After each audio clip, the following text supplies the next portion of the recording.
living fully alive in every way. You're listening to Relationship Prescriptions with Dr. Carol.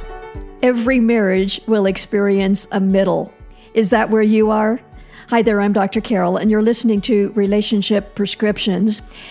Getting married young, as many people want to do, and then persisting in marriage, there will come a time when you and your spouse enter midlife, enter middle age.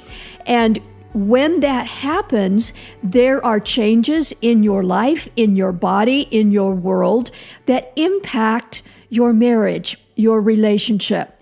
This is a topic I don't see very many people talking about from that perspective. My guest today, Dorothy Littell Greco, has recently released a book, Marriage in the Middle. And I think this applies to so many of you. When I hear from you, variations of challenges around marriage in the middle are very common. Now, Dorothy and her husband have been married for 29 years. Dorothy is a writer and a photographer, an author of a couple published books. She and her husband have and continue to do so much in ministry, just a rich foundation from which to share her personal experience. Dorothy, in preparing her work for this book that we're going to talk about, interviewed a number of couples addressing really big challenges that they have faced in marriage in the middle, whether it's around sex, whether it's children who have experienced trouble, job loss, health loss, and how do you navigate your relationship when you are facing those kinds of challenges. I don't want to wait any longer. For those of you who are in that season of life right now, this will be so meaningful. Marriage in the Middle, and my guest, Dorothy Greco. Well, Dorothy Greco, marriage in the middle is something I experienced for a number of years before my husband went home to be with the Lord. I know you're there now, and there are marriages everywhere where this topic is just so personal and important. And I want to thank you, first of all, for addressing it, and then for being here with us on the program today. Well, thank you. Thanks for inviting me, and thank you for your interest in this subject.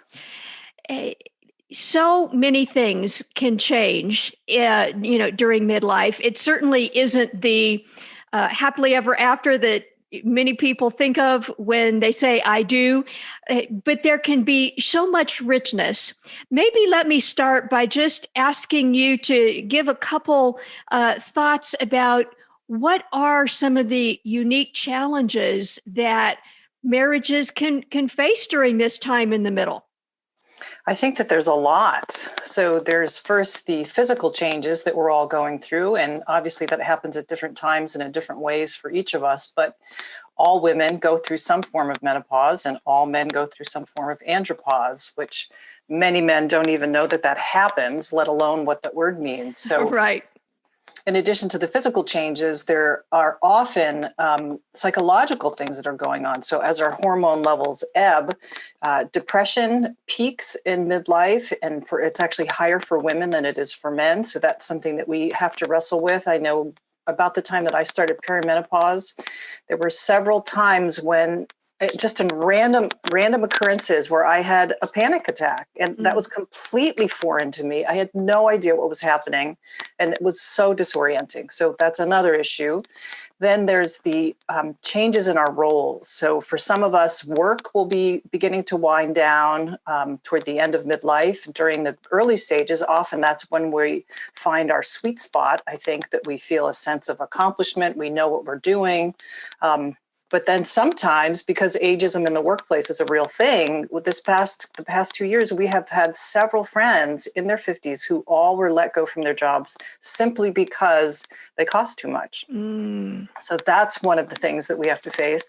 And then also in terms of roles, if we're parents, our children need us in different ways. So rather than us being so involved physically with them, there's a change in that we're involved more, I think, spiritually and emotionally. The conversations get richer and deeper and sometimes harder because having a conflict with a 16-year-old is very different than having a conflict with a 6-year-old. Yes.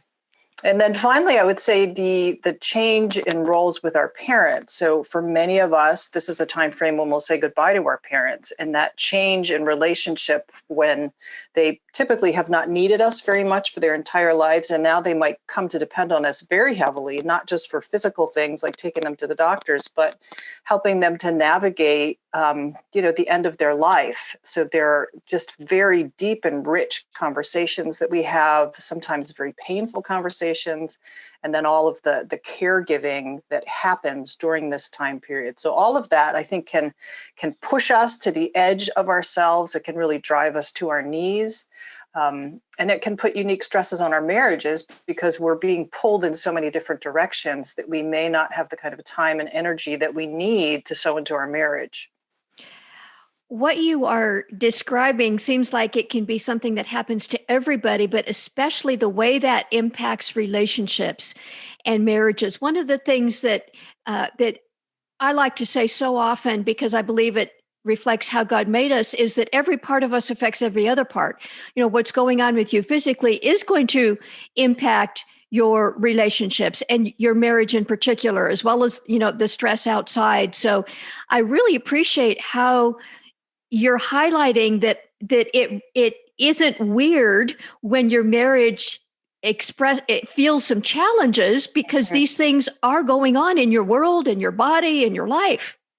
When my husband's mother died very quickly from pancreatic cancer, and it was at the same time that he was going through some really difficult job challenges. So he had 6, maybe 8 months where when we look back, I don't think we recognize it at the time, unfortunately, but he was depressed. Mm-hmm. And that depression showed up in really different ways. He was less interested in sex. He was less interested in doing things physically, going for walks or riding bikes. And there was a real withdrawal that was happening. And I think we both assumed that it was just grief. And certainly that was part of it. But I think that he also was actually depressed. So yes, these things deeply affect our relationships and how we interact with our children and with the world. You talk in Marriage in the Middle about 3 really critical qualities that you need to be aware of, nurture, things to pay attention to that will make a difference in how you get through these challenges. And I think it would be great just if you would outline what those 3 things are and what they mean. Sure. And obviously, these are not the only 3 qualities that are important, but I think as I've looked over the past 20 years, for me, these have been the ones that have helped us to stay on track and have helped us to keep grow. So the 3 are malleability, resilience, and engagement. And malleability, if you think about that in terms of the physical world, it's just the amount of pressure that a metal can take without snapping. So if you think about gold can be pounded until it's like paper thin, where a metal like zinc, if you hit it, it just crumbles. So I think what the Lord is asking of us in this season is that we become more malleable, which means that we're flexible, we adapt in the face of challenges, and we learn how far we can stretch and what happens when we overextend. And then where malleability is the willingness to be stretched, resilience is how quickly we bounce back after something difficult has happened. Facebook executive Sheryl Sandberg describes resilience as the strength and speed of our response to adversity, which I think is a beautiful definition. And what that means is that even though difficult things will happen, we'll be pushed to the edge of ourselves, we'll feel exhausted, we'll feel discouraged, we'll have things that we need to grieve over, that we don't quit.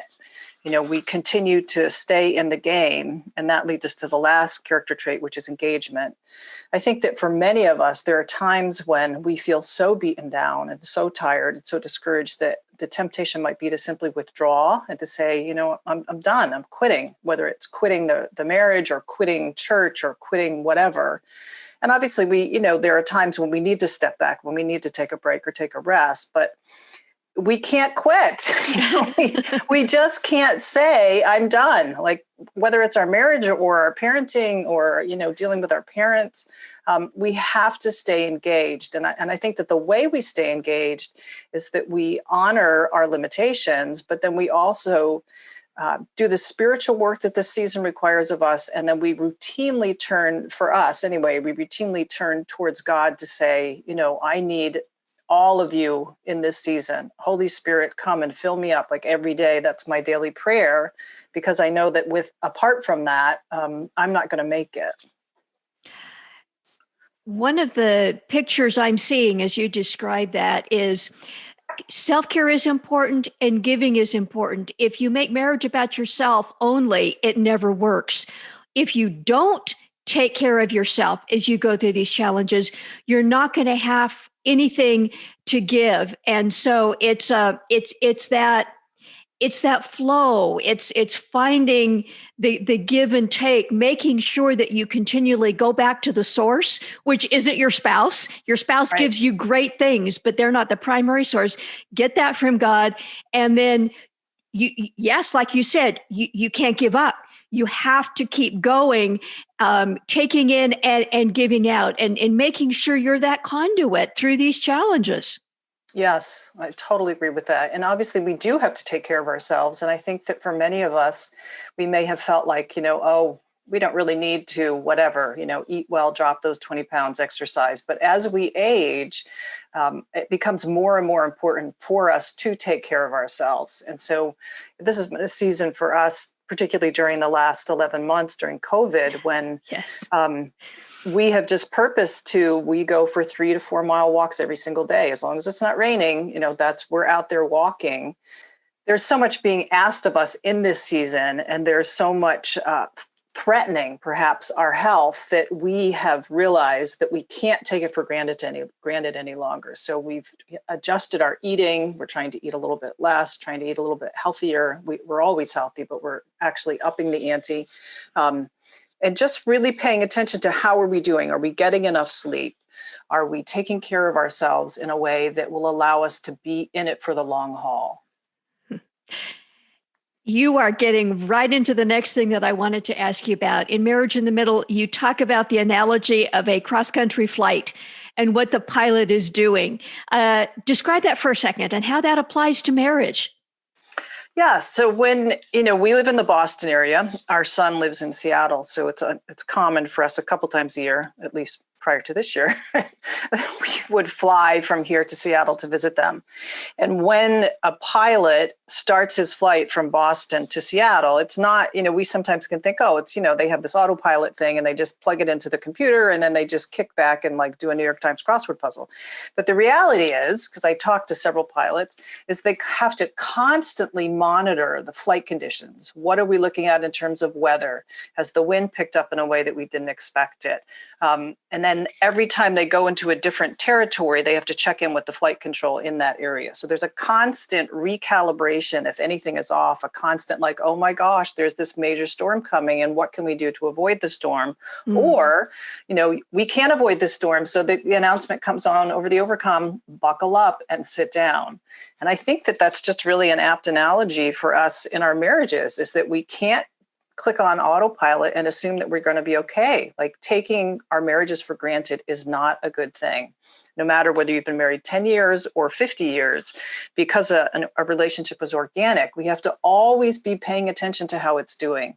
And one of the ways I think we can do that is just by asking each other questions along the way. How are we doing? How are you feeling about being married to me? How could I be a better spouse to you? And you can't ask those questions unless you're willing to hear the answer, by the way. If you ask and then your spouse gives you an answer that you weren't expecting and you get defensive, it kind of defeats the purpose of asking the question. So be in a space where you can really hear your spouse's answer. But sometimes those kind of questions help us to recalibrate, and sometimes they're surprising. Our spouse might say things that we think oh my gosh, you're absolutely right. I have been a little bit testy with you in the past couple of weeks, and I'm so sorry. My husband and I used to call those discussions board meetings, and we would try to have board meetings regularly, as often as we could, just before we went to bed. Sometimes everything was great.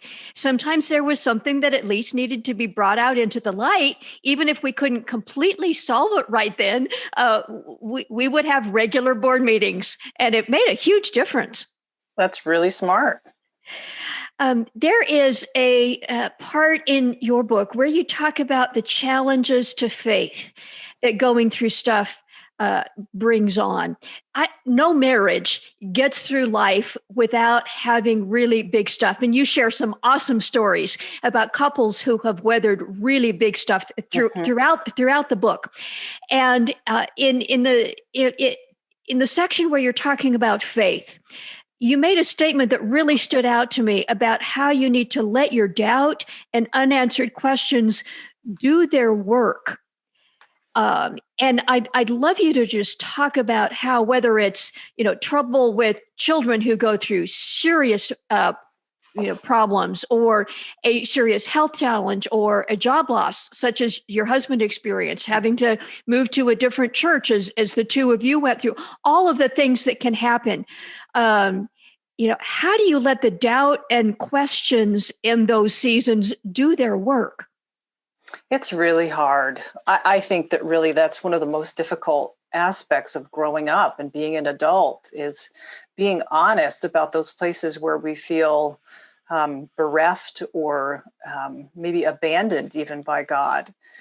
Obviously, he never does abandon us, but I think that there are seasons when he allows us to experience really difficult things, not because he's a cruel taskmaster and he thinks like, oh, well, if I allow her to do this, then she's going to get stronger. But that's the way of the world, right? The world is broken, the world is fallen, and we're not exempt from that.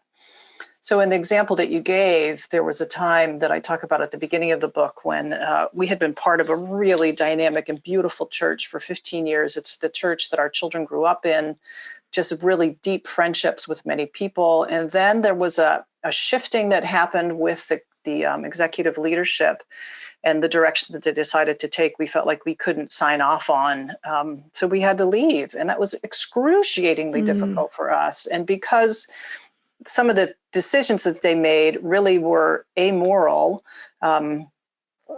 we found ourselves wondering, like, God, why aren't you intervening? Like, why aren't you coming in and having somebody stop them? Because the entire enterprise is at risk here. Yeah.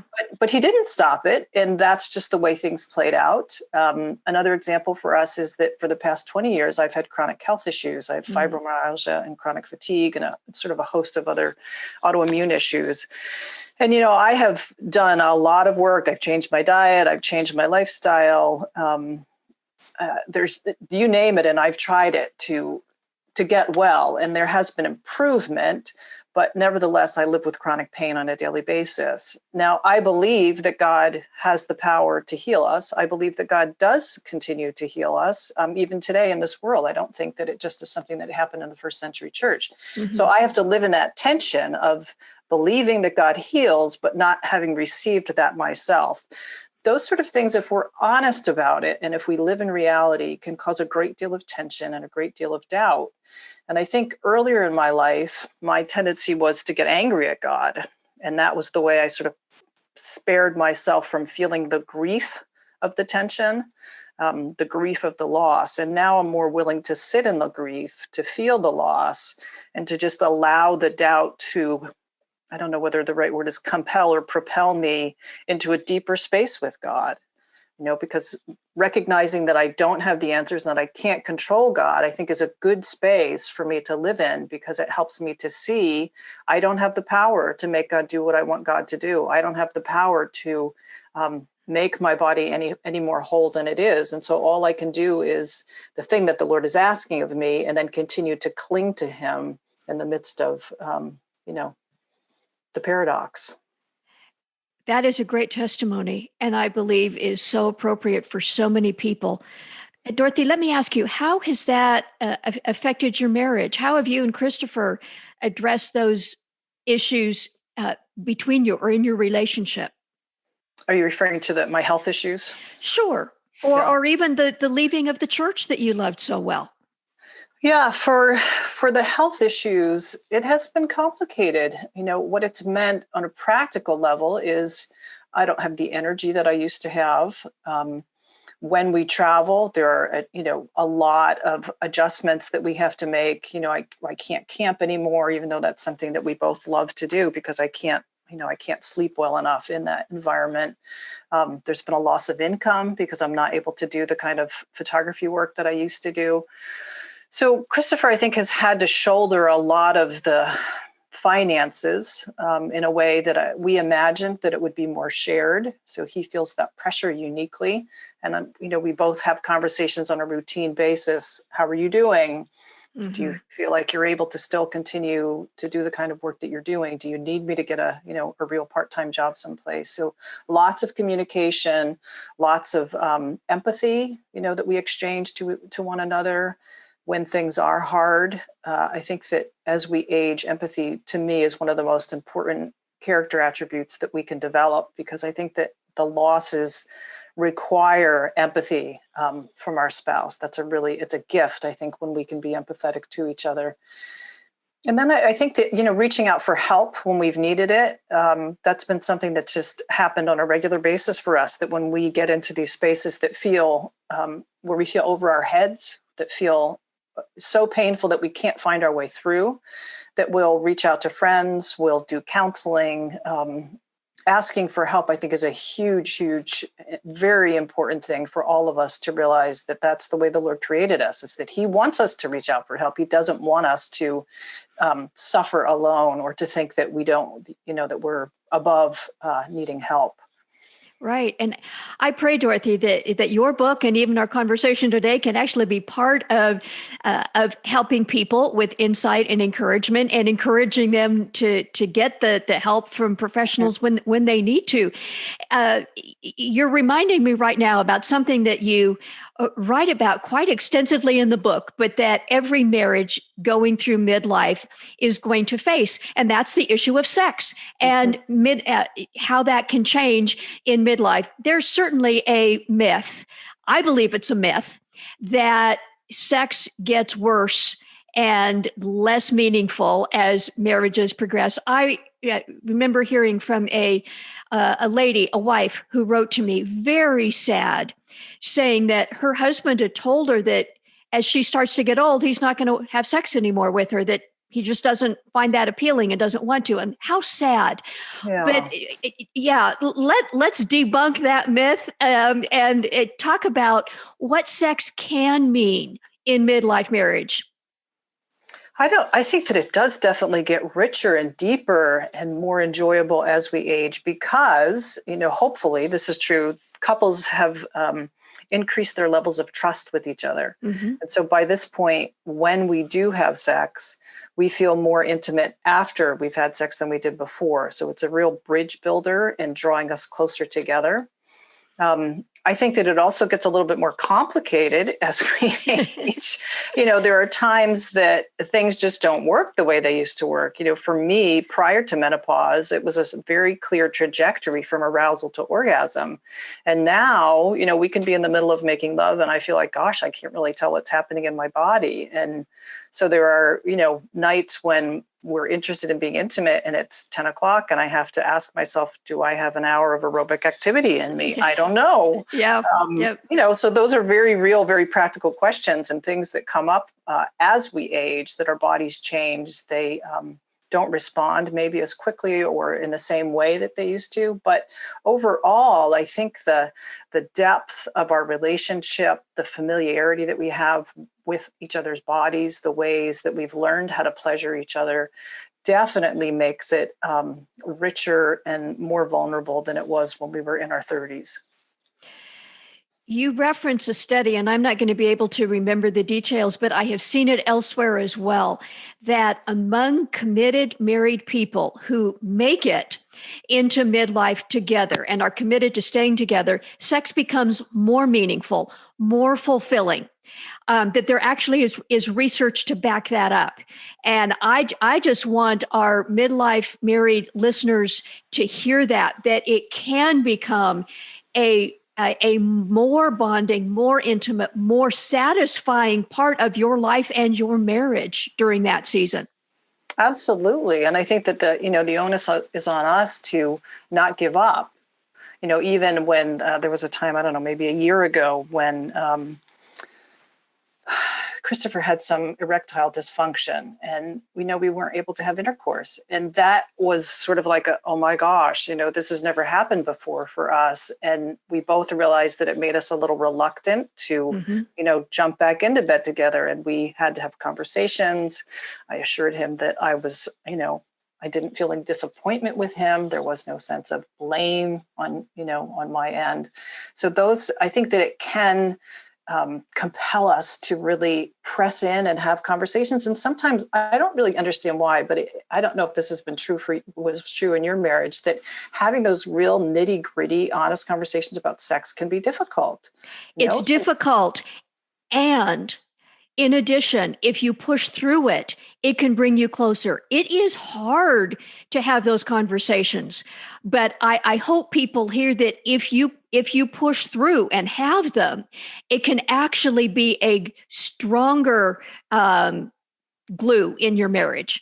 Yes. And sometimes they're just about, when you do that, I don't really like it, or it doesn't feel good. And other times it's, it feels like you're not really present to me in this moment. Mm-hmm. What's happening? Do we need to stop? Are you distracted? So as we pay attention and really tune into each other, again, I think that brings a deeper level of intimacy. A final question, and you bookend the book with this. That's the idea of telos. And the doctor of ministry part, the theologian part of me knows what that word means, but I think you apply it to marriage in such a powerful and beautiful way. Let me just ask you to talk about, what telos is and how that applies to marriage as you see it. Yeah, I think it is an unfamiliar word to most of us. It's a Greek word, and it means the process of moving toward an end goal or a specific destination, as well as an overarching purpose that guides our lives. So it's not simply, a point at the end of a line. It's how we get to that point and who we go with. So in the context of marriage, I think many of us, particularly in the early years, if we're parents again, or, engaged in really demanding jobs, we kind of let the tyranny of the urgent guide what happens in our lives. It's just about, getting the kids to bed or making our work deadlines. But then as we get to midlife and we have this reckoning of, my life is half over, and am I content with the direction that I'm taking? How do I feel about the fact that I may never have the kind of achievements that I hoped for? I think that should cause us to really stop and take stock of how we're doing relationally, how we're doing spiritually, how we're doing as parents, how we're doing as sons and daughters and friends. And it gives us the opportunity to say, okay, yeah, we are a little bit off course here. So what do we need to do to change direction? What do we need to do to get back on course? And some of that is looking over the course of your life and saying, where has God been at work for us? Where have we seen him come through? Where have we seen him help us to engage? Where do we feel the most engaged? One of the examples I give in the book is, I don't know, maybe 20 years ago, Christopher and I went to a local prison with a team of people from our church and did a Good Friday service. And it was deeply meaningful for both of us. And we thought, gosh, I would really like to do this on a regular basis. But, he has always been if not trivocational. And because of my health issues, we just have limits in terms of how much we can do. But then when our youngest son went off to college a couple years ago, we both thought, now is the time. And so it was that stone of remembrance that we had from 20 years ago, and the Lord, sort of moving us as we read scripture. That was one of the things that we weren't able to say, we are not visiting people in prison right now. So paying attention to where your gifts are, where you feel most alive, and where do you feel that the Lord is uniquely calling you to serve the greater good? Because our marriages are not just about us. Yes. It's great for us to work on our marriages and for us to enjoy our marriages. But in our opinion, if we're not serving the greater good, then we're missing out. I so agree with that picture that God has a purpose for your marriage, not only for you individually, and he does, but also has a purpose for your marriage. And thank you for highlighting that. Dorothy, this has been such a rich conversation. If people want to find out more about you or the book Marriage in the Middle, where would they go? Yes, thanks for asking that. So Marriage in the Middle you can find on Amazon or through other booksellers. And if you go to my website, which is DorothyGreco.com, it's Greco with one C, the best thing to do is to sign up for my newsletter, because that has not only really great content, but it's got my speaking, assuming that at some point there will be speaking engagements again, where my writing has appeared. That's just the best way. And then you can also find links to this book and my previous book, which is Making Marriage Beautiful. Well, thank you, Dorothy, for your heart, your marriage example, and the work that you've done. We'll make sure those links that you mentioned are in the show notes for this podcast episode. And just may God bless you and Christopher, and how you bless others for his kingdom in the days ahead. Thank you very much. Same to you. What a real and refreshing conversation. If you are facing marriage in the middle, if you're facing challenges around sex and intimacy, around purpose, around health, job loss or change, and how that impacts your relationship, I think you will find this an especially practical and encouraging way to nourish your marriage and continue to find even more meaning. If you check the show notes, we'll have links to Dorothy's website and book, Marriage in the Middle, Embracing Midlife Surprises, Challenges, and Joys. And I would encourage you to check that out.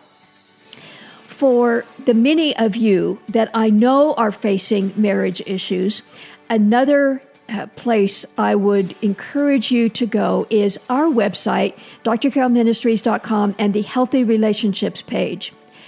This area I hear from people every day about, and we have some resources on our Healthy Relationships page to help you in the area of physical intimacy and sex, emotional connection, spiritual connection in your marriage, some downloadable resource guides as well. So check that out. I also want to let you know I treasure hearing from you. If you have a comment or a question about this episode, any episode, maybe something you'd like to hear on an upcoming episode of the podcast, just use the Contact Us page on our website. I read every one. I respond personally, and it means so much when I hear from you. I want to thank you for being part of our podcast family. And until next time, may God bless you. Thank you for listening to Relationship Prescriptions with Dr. Carol. Our purpose is to provide trustworthy resources that help you and others live fully alive in every way as God intended. If you would like to help others experience transformation in their lives and relationships, we invite you to partner with us. Text the word GIVE, that's GIVE, to the number 512-980-1620. Or visit our website at drcarolministries.com/donate to make a one-time contribution or monthly gift. Your financial support allows us to expand our message and to help others. Thank you so much, and may God bless you.